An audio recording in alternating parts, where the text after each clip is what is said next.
Daniel, chapitre 3. Le roi Nebuchadnezzar fit une statue d'or, haute de 60 coudées et large de 6 coudées. Il la dressa dans la vallée de Dura, dans la province de Babylone. Le roi Nebuchadnezzar fit convoquer les satrapes, les intendants et les gouverneurs, les grands juges, les trésoriers, les jurisconsuls, les juges et tous les magistrats des provinces, pour qu'ils se rendissent à la dédicace de la statue qu'avait élevée le roi Nebuchadnezzar.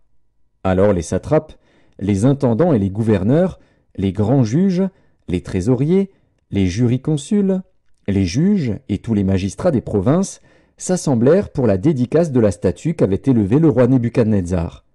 Ils se placèrent devant la statue qu'avait élevée Nebuchadnezzar. Un héros cria à haute voix « Voici ce qu'on vous ordonne, peuple, nation, hommes de toute langue. Au moment où vous entendrez le son de la trompette, du chalumeau, de la guitare, de la sambuc, du psalterion, de la cornemuse et de toutes sortes d'instruments de musique, vous vous prosternerez et vous adorerez la statue d'or qu'a élevée le roi Nebuchadnezzar. Quiconque ne se prosternera pas et n'adorera pas sera jeté à l'instant même au milieu d'une fournaise ardente. C'est pourquoi, au moment où tous les peuples entendirent le son de la trompette, du chalumeau, de la guitare, de la sambuc, du psalterion et de toutes sortes d'instruments de musique, tous les peuples, les nations, les hommes de toute langue se prosternèrent et adorèrent la statue d'or qu'avait élevée le roi Nebuchadnezzar. À cette occasion, et dans le même temps, quelques Chaldéens s'approchèrent et accusèrent les Juifs. Ils prirent la parole et dirent au roi Nebuchadnezzar « Ô roi, vis éternellement!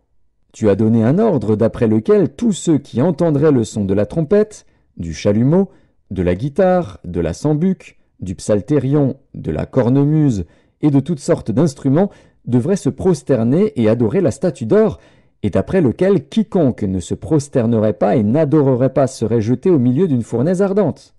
Or, il y a des Juifs à qui tu as remis l'intendance de la province de Babylone, Shadrach, Meshach et Abednego, hommes qui ne tiennent aucun compte de toi, ô roi. Ils ne servent pas tes dieux, et ils n'adorent point la statue d'or que tu as élevée. » Alors Nebuchadnezzar, irrité et furieux, donna l'ordre qu'on amenât Shadrach, Meshach et Abednego. Et ces hommes furent amenés devant le roi. Nebuchadnezzar prit la parole et leur dit « Est-ce de propos délibérés, Shadrach, Meshach et Abednego, que vous ne servez pas mes dieux et que vous n'adorez pas la statue d'or que j'ai élevée? Maintenant tenez-vous prêts, et au moment où vous entendrez le son de la trompette, du chalumeau, de la guitare, de la sambuc, du psalterion, de la cornemuse et de toutes sortes d'instruments, vous vous prosternerez et vous adorerez la statue que j'ai faite. Si vous ne l'adorez pas, vous serez jeté à l'instant même au milieu d'une fournaise ardente. Et quel est le Dieu qui vous délivrera de ma main ?» Shadrach, Meshach et Abednego répliquèrent au roi Nebuchadnezzar « Nous n'avons pas besoin de te répondre là-dessus. Voici, notre Dieu que nous servons peut nous délivrer de la fournaise ardente, et il nous délivrera de ta main, ô roi. Sinon, sache, ô roi, que nous ne servirons pas tes dieux, et que nous n'adorerons pas la statue d'or que tu as élevée. » Sur quoi Nebuchadnezzar fut rempli de fureur, et il changea de visage en tournant ses regards contre Shadrach, Meshach et Abednego. Il reprit la parole et ordonna de chauffer la fournaise 7 fois plus qu'il ne convenait de la chauffer. Puis il commanda à quelques-uns des plus vigoureux soldats de son armée de lier Shadrach, Meshach et Abednego et de les jeter dans la fournaise ardente. Ces hommes furent liés avec leurs caleçons, leurs tuniques, leurs manteaux et leurs autres vêtements et jetés au milieu de la fournaise ardente. Comme l'ordre du roi était sévère et que la fournaise était extraordinairement chauffée, la flamme tua les hommes qui y avaient jeté Shadrach, Meshach et Abednego. Et ces 3 hommes, Shadrach, Meshach et Abednego, tombèrent liés au milieu de la fournaise ardente. Alors le roi Nebuchadnezzar fut effrayé et se leva précipitamment. Il prit la parole et dit à ses conseillers « N'avons-nous pas jeté au milieu du feu 3 hommes liés ?» Ils répondirent au roi « Certainement, ô roi. » Il reprit et dit « Eh bien, je vois 4 hommes sans lien qui marchent au milieu du feu et qui n'ont point de mal. » et la figure du quatrième ressemble à celle d'un fils des dieux. » Ensuite Nebuchadnezzar s'approcha de l'entrée de la fournaise ardente, et prenant la parole, il dit : « Shadrach, Meshach et Abed-Négo, serviteurs du Dieu suprême, sortez et venez. » Et Shadrach, Meshach et Abed-Négo sortirent du milieu du feu.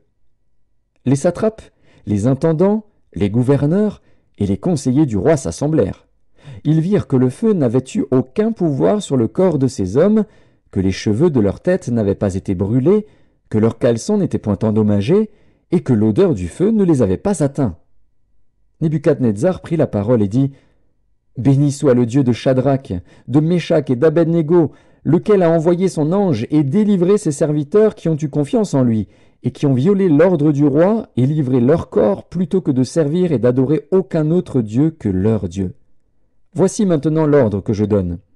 Tout homme, à quelque peuple, nation ou langue qu'il appartienne, qui parlera mal du Dieu de Shadrach, de Meshach et d'Abed-Négo, sera mis en pièces, et sa maison sera réduite en un tas d'immondices, parce qu'il n'y a aucun autre Dieu qui puisse délivrer comme lui. » Après cela, le roi fit prospérer Shadrach, Meshach et Abed-Négo dans la province de Babylone. Sur quoi Nebuchadnezzar fut rempli de fureur, et il changea de visage en tournant ses regards contre Shadrach, Meshach et Abed-Négo.